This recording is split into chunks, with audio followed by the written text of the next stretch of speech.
The Voice is back with a new season and the blind auditions just premiered. Howdy, ma'am. This premiere had me so happy like a pig in poop.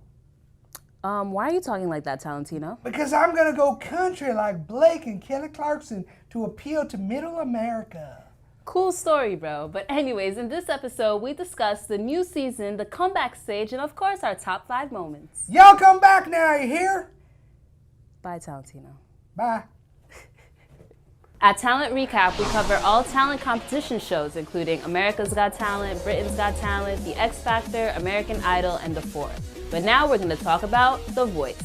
Hi, I'm Jack. And I'm Mel, and welcome to Talent Recap. Okay, you guys, so The Voice finally premiered this season, so it's season 15, and we're ending AGT and going into the singing competition. That's right, and if you like the singers on shows like AGT, you're going to love The Voice if you're not already familiar with it, because Mel and I have said this before, as far as quality of vocal talent, there's nothing like The Voice. I totally agree with you. Now, okay, let's get into what the season is looking at. Like, we have the 4 coaches, we have Jennifer Hudson, we have Blake Shelton, who's the OG, Adam Levine, and Kelly Clarkson. Now, every season, singers are chosen to be on the team, and at the end of the season, a singer and a coach wins. That's right. So something that I've noticed is that they tend to front load these shows. So like we saw some serious talent in these first 2 episodes. We saw that with Brain Cartelli, who won last year, yes, and Chloe Kohansky, who won the year before.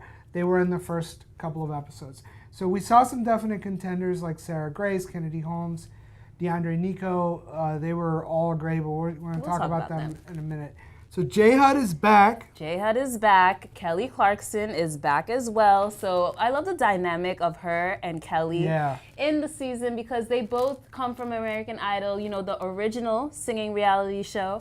And I like to see their little banter together, and they just get each other. So it's nice to see them too. Yeah, I mean, when J-Hud was on with Miley Cyrus, it was fine. But Miley was more talking with Blake a lot.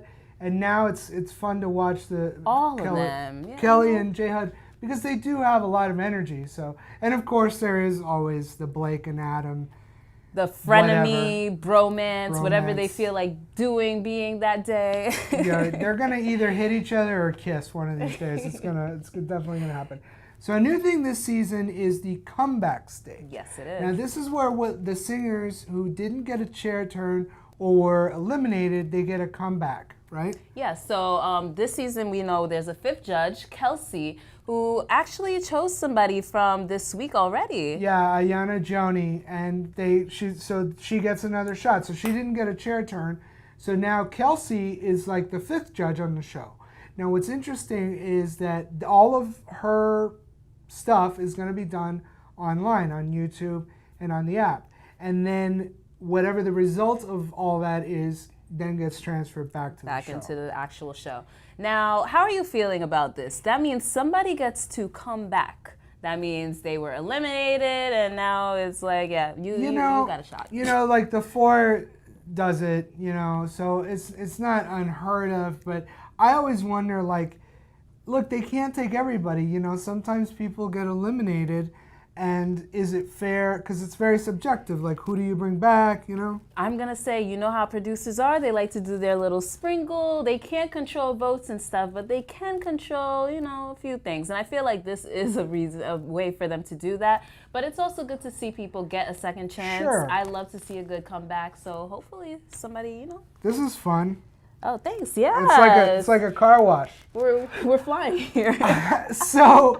So I think it's time for our top 5 favorite moments this week on The Voice premiere. Number 5 was Michael Lee. The lyrics go now, babe. The lyrics go away.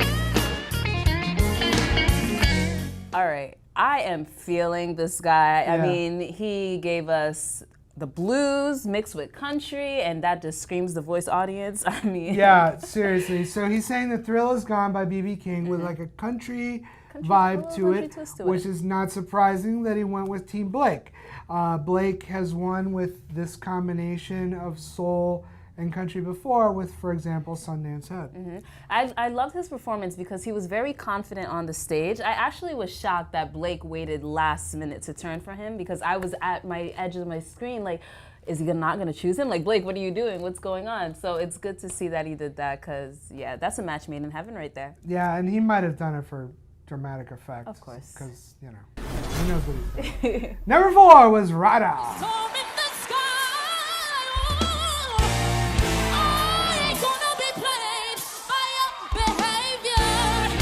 So the Filipinos in the house, of you know, they're on like every show that we're covering right now. It's pretty funny. I think that Filipinos can obviously sing. When she took the stage, she was a powerhouse. I mean, just the way that she radiated on the stage. I love her outfit. Shout out to the voice styling team over there.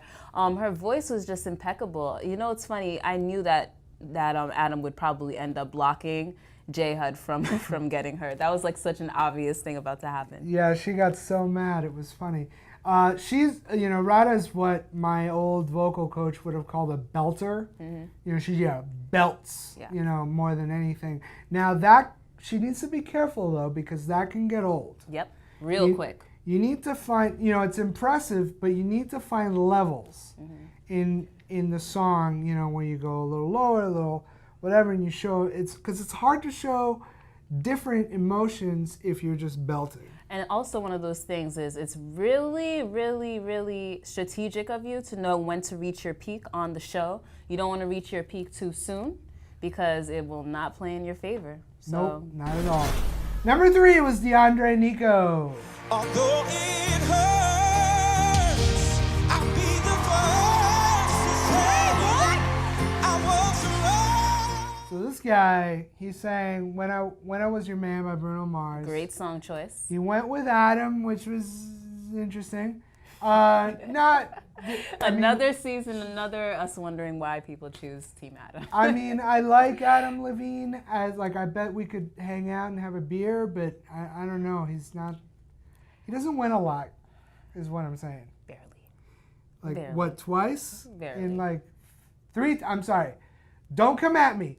3 times in 15 seasons is not a great average. But you know what? He's consistent with being on the show, and that's what right. matters. That's right. And he wears some fun.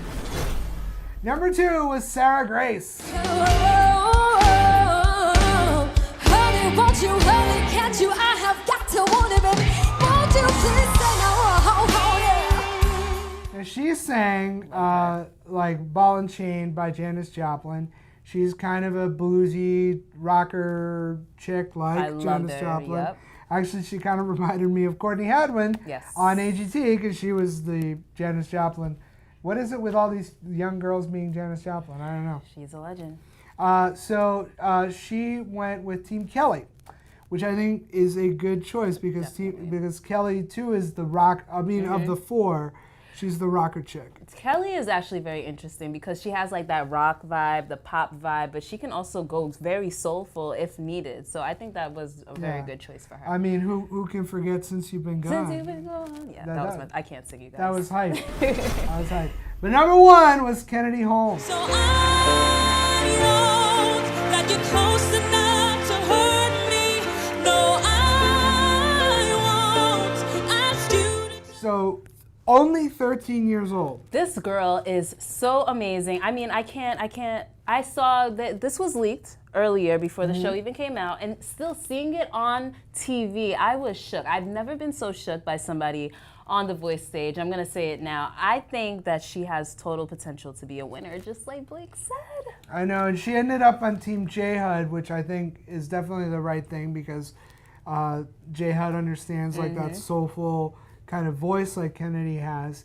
And you know, last year Bryn Cartelli was only 14 years old, so it's a definite possibility that she could win the whole thing. I think it was so. We need to acknowledge how mature she is for a 13-year-old as well. I did not expect her to say 13. I mean, even the way that she spoke to all the judges, we kind of knew that she was going to choose J-Hud as a coach. The only way it wasn't going to happen is if somebody had blocked it, which would have been tragic. I'm happy that didn't happen. Yeah. But yeah, I think it's also great to see that she had that moment with J-Hud as well, singing together. And that was really nice. I think if somebody had had blocked J Hud on this one, she would have been started to throw some shoes. Yeah. like And not she in did. the way that she usually does. No, out of anger, not out of happiness. So for AGT, we did the Simon Cowell moment of the week, and I think it's only right that we pay homage to Blake Shelton with the Blake Shelton moment. He is the OG of the show. He is the OG. So he kind of made a prediction, and what's interesting is it wasn't somebody that was on his team. It was Kennedy. It was Kennedy, you guys. Take a look and see what Blake had to say about Kennedy. You know what? I think this is very important in the foreshadowing process here of who could possibly be this season's winner. I mean, Blake is known to know who has it. He knows who has the voice factor, the person who could possibly win. For him to say this so early in the game is very telling. And about somebody not on his team, which makes me think too, he is going to try to steal Kennedy. Yeah. At some point. But honestly, J Hud is probably not gonna let this girl go. No, No I mean, way. That would be very foolish. But yeah, so it's interesting to see how Blake is kind of already putting that prediction out there. I think that she's definitely gonna be. She's a contender. Yeah. Yeah. Definitely gonna be in the finals. So. So I think it's time for our comment of the week. Okay, every week we choose a comment from the previous episode. Now, we kind of slacked and didn't do one last week, so we're going to do 2 this week for you guys. Let's get into it. So, our first comment of the week comes from Meth Productions, who says, Our old friend. I would like to see Jack and Mel come back. Here we are! Surprise! Look at us! We're here for another show now, so please continue to watch us on Wednesdays because we will be covering the Voice recaps. Now that AGT is gone, we have The Voice. It's great. We do all the shows. We do all the shows, We do you all guys. the shows. And then our next comment of the week comes from Maddie Bootsman, who says, I want a Canadian to go far because I'm Canadian. Okay. We You know have no control over that, but sure, that'd be nice. It makes us think of, we have so many subscribers. We actually just hit the 2 million subscriber mark, you guys. Thank you so much for subscribing with us. But we really want to know, where are you guys from? What part of the U.S., outside of the country? Drop a comment below and let us know where you're from. Yeah, maybe Uzbekistan or Tajikistan or one of the other stands, or just in Omaha. Either way, it's all great, and we thank you all for having supported us, and getting to 2 million subscribers is huge. So how well did you watch The Voice premiere this week? Click on the link floating above Mel's head and take our weekly quiz. And if you lose, you'll make Blake cry in the bathtub, like in a bubble bath, like crying. That'd be sad. That would be a funny gift, though. It would be a funny gift. That's all for now. Now make sure you join us next week on Wednesday for our The Voice Blind Auditions Week 2 recap. And that's our talent recap. Hi, I'm Talent Recap's intern Talentino. If you enjoy what we do, click below to subscribe. You'll never miss a thing.